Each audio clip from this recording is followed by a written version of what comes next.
Hello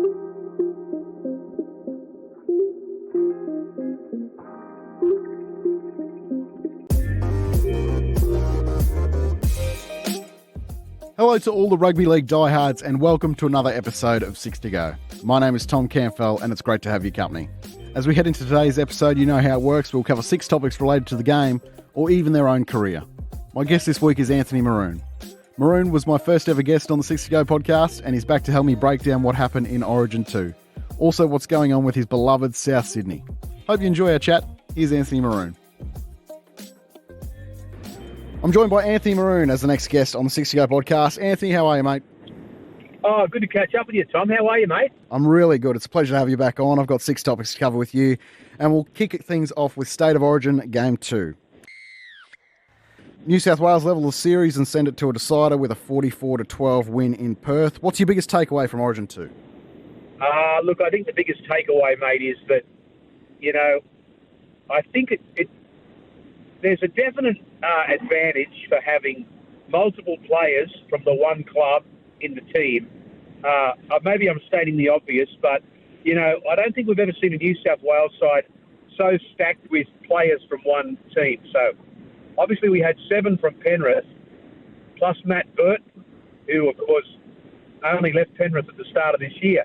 So I kind of feel like Matty Burton was right at home with his old teammates, and I feel like it was a Penrith-led recovery, obviously. And, I think Queenslanders probably go, what's the big deal? We all know that because, Queenslanders would think of those times when, in the 90s when the sides were stacked with Broncos players, the Queensland sides. But we haven't really seen that in New South Wales, I don't think, where the team's been so stacked with players from one club, and I think it really helped. What did New South Wales get right that they did in Game 1? Look, this is an interesting one, Tom. I don't think that there's a lot that they didn't get right in Game 1. I mean, they only lost by a try. They were on the line about to quite possibly score at the end there, and I thought there was that controversial decision about a try earlier on in the piece. So, mate, I don't think they did a lot wrong. Maybe if we want to, split hairs or be really picky, I suppose you could say, well, Jake Trbojevic wasn't in the side for Game 1, but look, it's very competitive Origin, isn't it? There wasn't much in it in Game 1. I don't think they did a lot wrong. Nathan Cleary was the man of the match. What do you think his ceiling can be? He's still so young, and when we look back on his career when it's all said and done, what do you think the potential is for his career? Yeah, look, it's certainly one of the greats, mate. He's 24 years old. I think he's played about 130 first-grade games. In that, obviously, he's won a premiership, and he's going to be a 300 gamer. He's going to be an Origin great. Now, you can guarantee he's going to be an Origin great if he's not already. And he's going to have played with some of the great Penrith players, like I think Isaiah Yeo will go down as a Penrith great. But so 300 games, an Origin great. Does he play his whole career with Penrith? Who knows? As you and I both know, mate, at Clubland, it can change very quickly, but certainly we think he'll be there for the next 4, 5, 6 years. And, I think he's done things at Origin level at 24 that blokes didn't do in their Origin careers. So, the sky is the limit for Nathan Cleary. Could you find a space for Jack Whiten in this team, and how would you do it? You know what, mate? The only way I'd do it is if I could get him on the bench because, I don't think you want to. I think that would be really uncool for New South Wales to drop a bloke from a team that won 44-12. I think the New South Wales centres were outstanding. You're not going to drop Jerome Luai. So I don't know, mate. Maybe you take Talakai off the bench because his time will still come. His time's ahead of him. Maybe that's the only way. But, mate, I'm all for they won Game 2. Take that squad. Take all that into Game 3. And there is some questions about Payne Haas. The logical replacement, if Payne wasn't able to go, would be Regan Campbell-Gillard, you'd think? I think so, mate. That's the way I'd be going. But hopefully Payne Haas will play. Moving on to the Felice Kapusi sin bin. Obviously a turning point in the game. Was it the right call? I think it was, mate. I think it was. They'd given away a couple of repeat sets. He was holding the player down. I mean, have we got one rule for Origin and one rule for NRL? Because if we don't, then I think the referee's decision was justified. I think he had to go, Felice Kafusi. Sadly, they'd already gassed themselves defending their line, and that was kind of like the last straw. But I think it was justified, and they just didn't recover from that. In the simplest terms, they just didn't recover from that. There was a couple of obvious times I thought when they looked really gassed Queensland. I think there was one time there where Jerome Nanai just looked at, Jerome Luai, he just looked at Nanai and then just ran straight past him. And Nanai was just caught napping. And, I just don't think they ever recovered from the Felice Kafusi thing. But I think anyone not even trained in the NRL could see that. I agree with you. And all we heard out of game one, and it started from the press conference straight after from Freddie, was we lost the ruck, and inferred that it was on Ashley Klein, and it came out that they weren't happy with Ashley Klein's performance. And he made it public that he had a meeting with him. Do you think that had an impact on the way game two was refereed? Yeah, look, I think it probably did, mate. And I don't know that. Yeah, I mean, should NRL coaches be having one-on-one meetings with referees? I mean, I don't like that. I mean, we never used to like the way that Cam Smith had these on-ground committee meetings with referees. So why should coaches be having meetings? Maybe, groups of coaches having meetings with referees. But I think one referee and one coach could be really intimidating for a referee, particularly if he's a younger referee and he's sitting opposite a Wayne Bennett or a Craig Bellamy. Well, that was my next question. Do you think coaches should be able to meet with match officials pre-game? And it's a funny one, isn't it? Because referees are meant to be, the ultimate impartial judge when it comes to rugby league. So I agree with you that I'm not a fan of coaches having meetings with referees. And you hear about coaches sending in 50 clips of their games over the weekend to the referee's boss, and I'm not a fan of that. Do you think we should be doing more to get rid of that? I think so, mate. I think if referees want to meet with coaches, there should be an opportunity for them all to meet with the referees via Zoom or in a conference room. But this one-on-one business, mate, I don't like it at all. I think a referee could go out there after, possibly, hypothetically, a referee could go out there after having that meeting and, it's just in his head, what he's discussed with that coach. And I don't think we need that. And it's an interesting one as well, isn't it? Because, the referee can, let's say Freddie goes to Ashley Klein and says, you were terrible with the ruck in game one. You let Queensland get away with all this stuff. Well, then Ashley Klein has every right to say, well, you know what? Junior Paulo was lazy in defence there to let Daly Sherry Evans score a try. Like, players get it wrong just as much as referees. Oh, of course they do, mate. Look, it's probably hard enough to find young kids who want to be referees. And look, I think that Freddie Fittler can play these mind games in the press and say, look, we lost the ruck. Fine, that's fine. If he gets some sort of change through, saying that, get some subliminal change or get some kind of secret message across, that's fine. But, one-on-one referee meetings with a referee before Origin, nah. If you're Queensland, where do you go from here? Would you make any changes to the team if you're Billy? Look, I don't think so, mate. Not unless I had to. I don't know. I don't know where we are with Reuben Cotter. If Reuben Cotter's available, I'd definitely have Reuben Cotter back. But again, this game is going to be in Queensland at Suncorp Stadium. We all know what a poor record New South Wales has in deciders up there in Queensland. And just remember, this side still has VCE, Cam Munster. It still has Josh Papali. It still has Harry Grant. It still has Kalen Ponga. So I think a race, if I'm Queensland, just a race game too. It kind of just got away from them anyway. Like we've already discussed that they never recovered from that sin bin. But then there was that period there where the floodgates didn't really just open and it flew out a little bit. So I'm going in there with some really experienced Origin players like DCE, like Munster, like Papali, like I said. And, you go in there at Suncorp. I think Suncorp's got to be worth 10 points to a Queensland side. And I wouldn't be making any changes. I wouldn't be panicking. We've seen at Origin level that 1 week it can be 13-12, next week it could be 50-10, and the week after it can be 22-20. So there's no reason for anyone to panic. If history's anything to go on, Tom, New South Wales will get way ahead of themselves again, and Queensland will probably flog them. And that's me as a New South Welshman saying that. Well, I love Dane Gagai as much as the next Queenslander, and I'm sure you've got a soft spot for him with all of his years at South, but the fact of the matter is he's missed 18 tackles in 2 games. Where do you draw the line for selection between State of Origin legend for Queensland, but clearly is not in form? Well, we always hear that you Queenslanders like to pick and stick.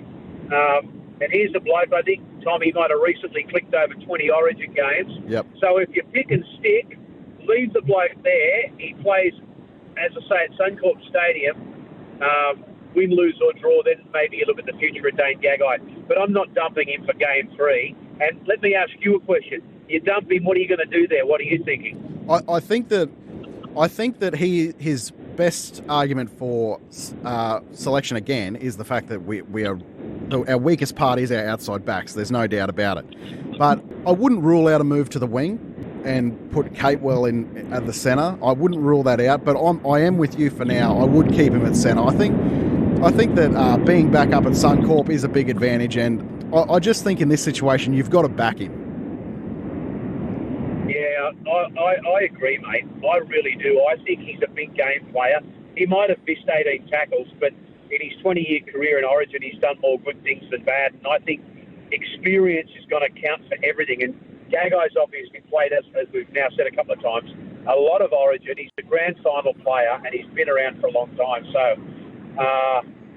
as I say, maybe playing this game. If it doesn't work out next year, you go down the other route. But I'm going with experience this time. I agree. Just rounding out Origin, are there any positives you can take out of that performance from a Queensland perspective? Yeah, look, I think there's a lot of positives to come out of it, mate. They were right in it up until that untimely sin binning, and we don't see teams.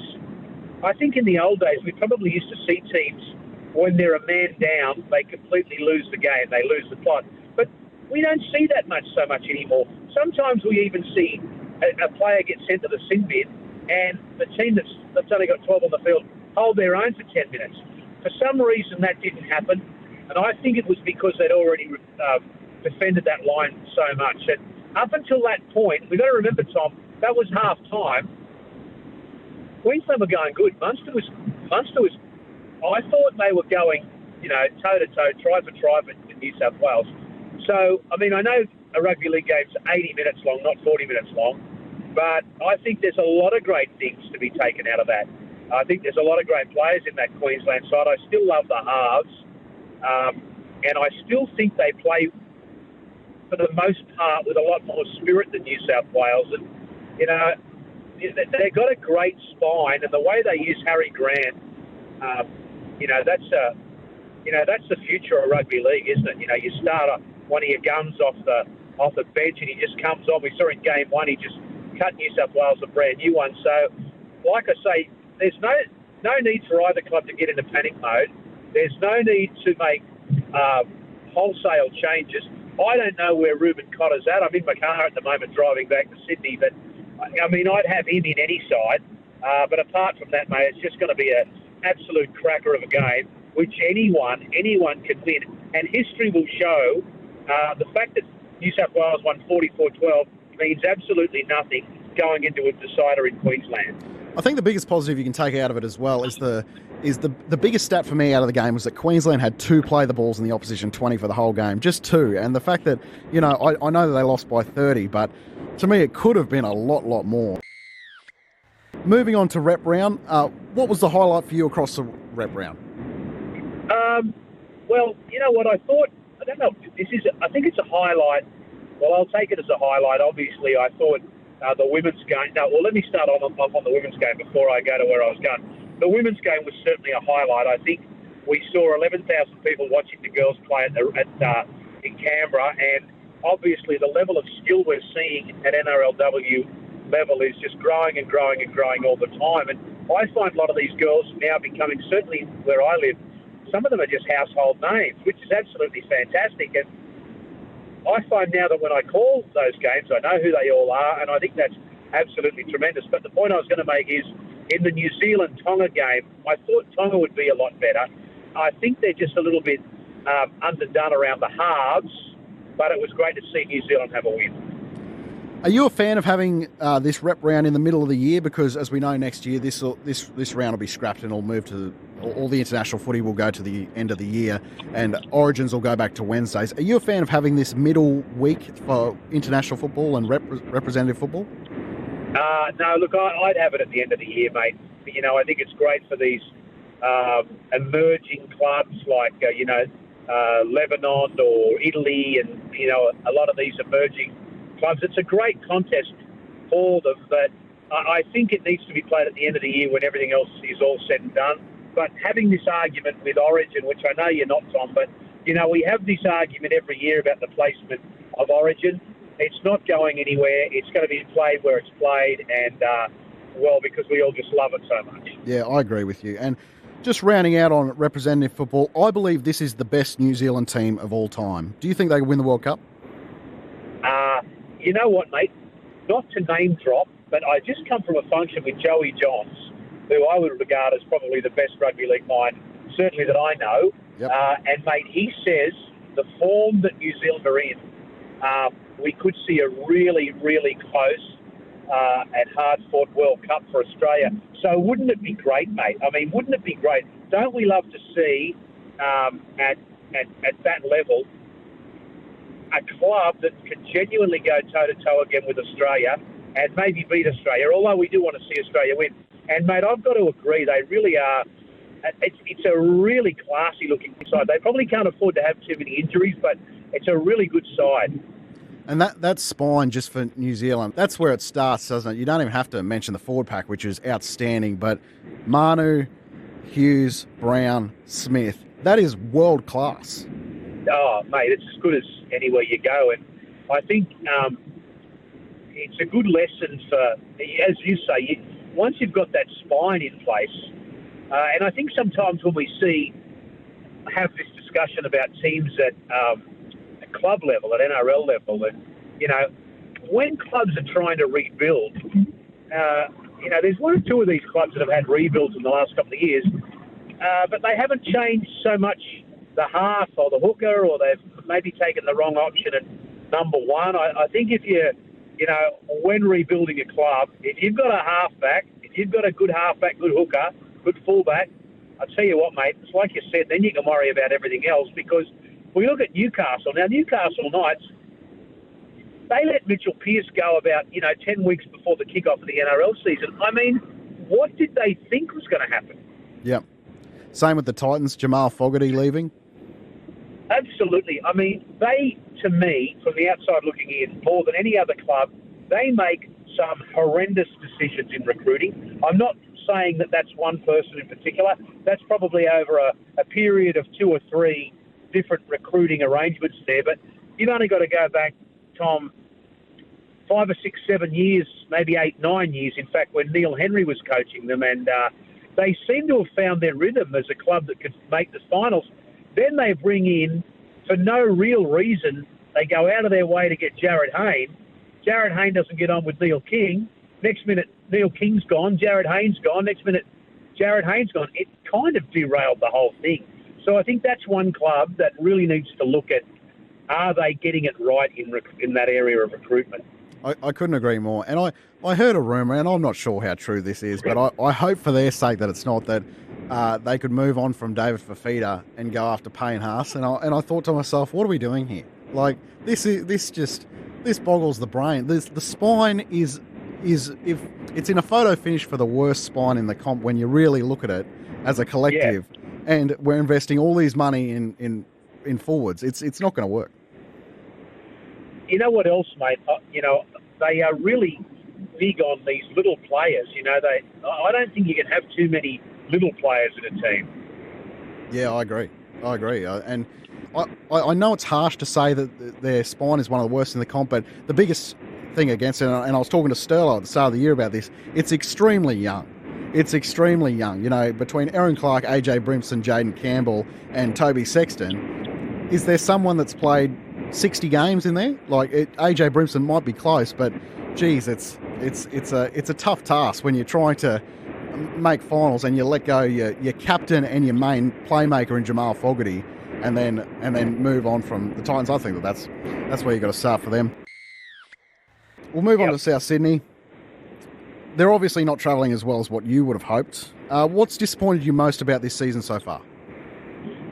Look, mate, I think there's you open a can of worms when you ask me about the Rabbitohs. I think this year, for say the last 5 or 6 seasons, the Rabbitohs have played in so many qualifying finals to make it into the grand final and lost them, and then made the grand final and lost the grand final. So that window of opportunity is only open for so long, and then Adam Reynolds moves on. That's proving to really hurt Souths and really benefit the Broncos. But I have a personal friendship with Adam and his family, so I'm just happy to see whatever's best for Adam in that regard. But certainly the Rabbitohs miss Adam Reynolds. I think they miss Sewer a lot, and certainly they miss Gagai at club level. So I think that window of opportunity, if I can be completely honest with you, mate, I think that window of opportunity to win the premiership has gone for now. I can accept that. And, having said that, that game against the Dragons, I thought that was a woeful effort on some of their part, and I felt terribly sorry that the poor little halfback was hooked. I thought, with great respect, maybe if he was going to hook anyone, he might have wanted to hook Cody Walker. But I don't know. Cody hasn't been himself this season either. So I think the window of opportunity for the Rabbitohs to win the comp has probably gone for now, as it has with the Roosters. And you know what else, Tom? If they start losing a couple of these games over the next couple of weeks, they're going to really drift away from the top 6, which means that they're probably going to finish top 8. And we all know how hard it is to make the grand final from there. You make a really great point, and I couldn't agree with you more. When they benched Lachlan Ilias, when they did, it was still in the first half. To me, there was a lot. I know he's a first-year coach, but to me, there's a lot more graceful ways you could have done that with sending the same message if you wanted to. You could do the old ice pack at halftime. He's done a shoulder or something, you can get him off better than that. Whereas if he really wanted to send a message, I agree with you. Cody Walker was the one that needed to be dropped that night because they weren't coming back from 32-0 down at halftime. No, and look, I haven't had the pleasure of meeting Jason Demetrio.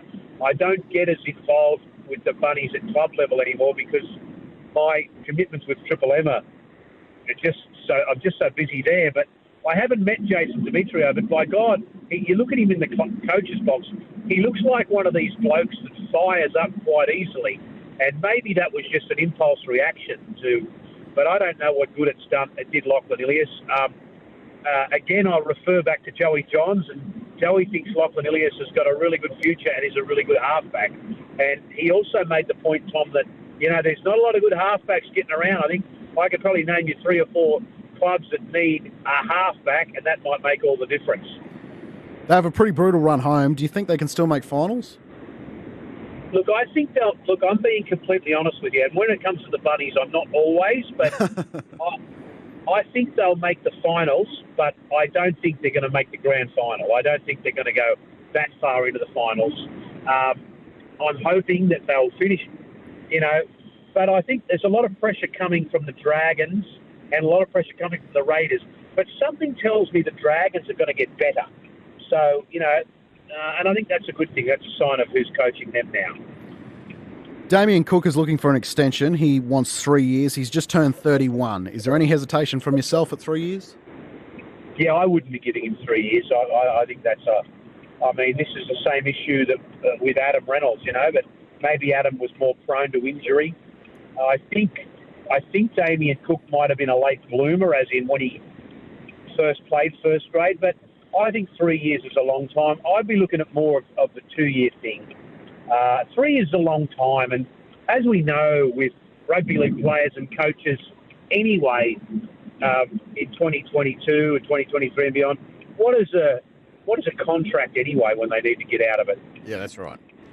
That's right. And I actually think it's a great sign from Damien Cook that first of all, he wants to stay, even though I do think his form has probably dipped over the last couple of years. I do think it's a good sign that he wants to stay, because if he was being totally selfish, Maroon, there are a lot of clubs that need a 9, and someone of Damien Cook's calibre. For example, if the Titans saw Damien Cook on the market, surely they were throwing all the dollars to try and get Damien Cook. But it comes back to the same conversation as we had 12 months ago about Adam Reynolds, doesn't it? And, these long-term deals seems to be a real sticking point for South at the moment. Well, you know what?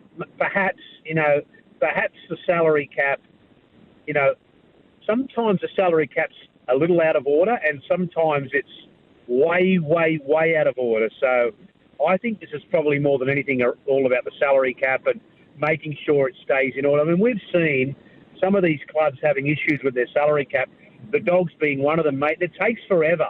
It takes forever to get things right again. And by the time you get things right again, players are shy to go to the club because they think the club are cellar dwellers. So, maybe it's coming back to that. I don't know. I know the Rabbitohs have got a young kid, Peter Mamazoulis. Yep. And they have a real faith in him moving forward. This is the other thing too, Tom. If you don't promote these younger players, at some point they're going to move on. So, but I think 3 years for a bloke of 31 years old, no, I think it's too long, personally. Finally, Maroon, I'll finish up with some commentary news. As of recently, Ray Warren recently retired. Most people will consider him the main voice of rugby league. As one of the most prominent callers yourself, can I ask you what Ray meant to you? Well, look, I think that for any caller, certainly for me, he was an inspiration for me when I was a kid. So when I was, say, 8 or 9, I used to hear him commentating the AMCO Cup. And then obviously going into the media myself, I'd hear him commentating for the Nine Network. And I always was inspired by the fact that Rabs not only was brilliant as calling the game, but he also had a sense of humour. And then having moved into Triple M 20-odd years ago, or probably more now, and I worked there with Rabs for a while, and I just thought that was a wonderful experience because to get to know Rabs as a person, he's very human, mate. He's a wonderful, likeable human being. He always thinks he's sick. He always thinks he's going to die of something. But he's just so lovely, and he's just so human when you get to know him. He's just so normal. He's not in any way conceited. He's just a lovely bloke. And I think for me, and for blokes like me, we have all probably been inspired by him and to some extent tried to imitate him. But I don't think anyone has got within 8 car lengths of how good he is as a commentator. Can you take me behind the scenes? What goes into a call, and how much work do you do pre-game?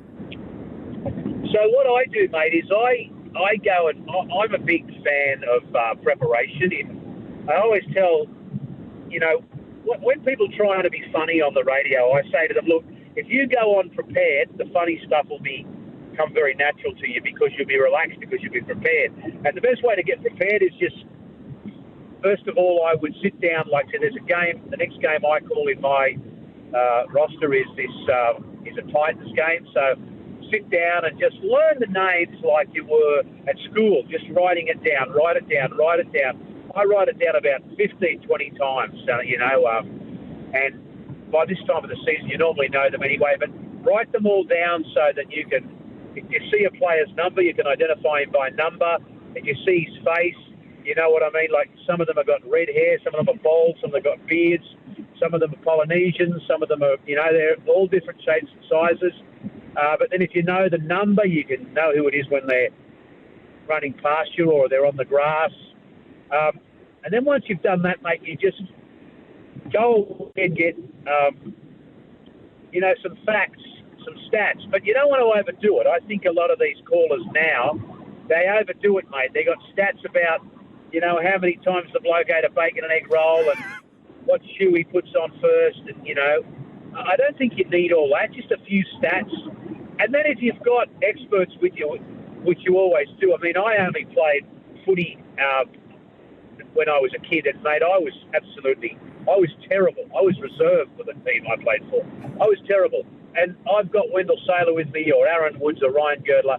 Let them make the expert comments. Let them make the comments about what goes on in football. I think if you get those things right and you can add a little bit of fun, that's what it's all about. Because, sometimes, Tom, you get a game and it might be the Titans playing the Tigers. Well, no, that game's not going to have any impact on the world, is it? Did commentating come natural to you when you first started calling games? Mate, it really is funny, I used to just, because I loved footy so much, it kind of found me. People would be saying to me, you should call the footy. And about 25 years ago, I was working for Win, which is a mob in Wollongong, but it's a national thing now, Win. But it was in Wollongong back then, and for those who don't know Wollongong, it's about an hour and 10 minutes south of Sydney. So I worked there, and there was a team then called the Steelers. So I started calling Steelers games for the radio station down there, which is called I-98 FM. And then when I left there to come to Triple M. They didn't have the footy rights there then, but we had this boss named Guy Dobson, who was a great fella, Dobbo. And Guy Dobson used to always say to me, mate, when we get the footy rights, you're going to call the footy. And he must have said it to me for 5 or 6 years. And then we got the Monday night footy rights. And anyway, we're all going to a wedding one night. And my wife and I were in the car, and this is probably 15, 16 years ago. And we picked Dobbo up, Guy Dobson. We picked him up to go to this wedding. And he said to me, mate, he goes, you're going to be calling the footy, don't you know? Like he'd known other people that put their hand up, but he made it clear to me that I was going to be the guy that got the start, and that was back in those days. Triple M had Monday night footy, so I was back then doing that. Well, Maroon, I can't thank you enough for coming on the show. I've heard from a lot of people who've wanted me to get you back on, so I appreciate your time as always. Well, no worries, mate, and thank you very much for thinking of me. It's nice to see, nice to talk to you again, and nice to know you're putting in the effort. And, mate, I've listened to you. You sound fantastic. Not that you need me to tell you that, but I really appreciate you asking. A big thanks to Maroon for coming on the show today. Like I've said before, I think he's one of the best commentators in the game, and you can catch him calling all the action on Triple M. By the way, if you want to get in contact with me, you can on Twitter at @tcanfell, and don't forget to give the 6 to Go Facebook page a like as well. My name is Tom Canfell. Thanks so much for listening. Don't forget to rate, review, and subscribe. And until next time, this has been the 6 to Go podcast, and that is full time.